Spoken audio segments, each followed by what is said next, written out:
je prends la parole.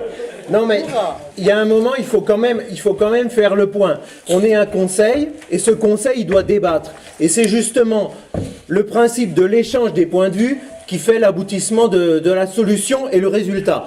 Alors, il y a un ordre du jour et on est censé le respecter. Donc là, j'ai laissé digresser un peu, mais il y a un moment où je ramène à l'ordre du jour.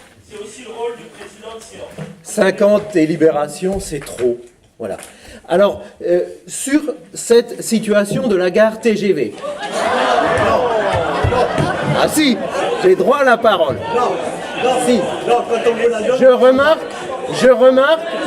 Est-ce qu'il y a des questions sur les aides à la pierre? Je remarque que... Sur les aides à la pierre, toujours pas, non? C'est...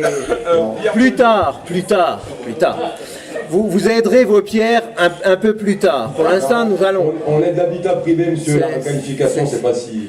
Oui, ben vous qualifierez avec vos adjectifs habituels. Parlons aussi... Oui, eh ben les projets dans la zone de la gare TGV, tout est foireux. L'hôpital vient d'être mis en service, il y a des bouchons monstrueux, on peut pas y aller correctement dans cette zone-là. Comment ça se fait qu'on a construit une gare TGV au milieu de nulle part sans prévoir qu'il allait falloir la ligne et donc sans y réfléchir à ce moment-là? Et aujourd'hui, on arrive dans une situation où personne ne veut remettre en cause. Tout le monde empile des pièces comme sur un jeu d'échecs et c'est sur cet échiquier-là une catastrophe totale. Alors que les Suisses veulent venir de Biel à la gare TGV, ça c'est tout à fait compréhensible et c'est la seule chose qu'il est vraiment.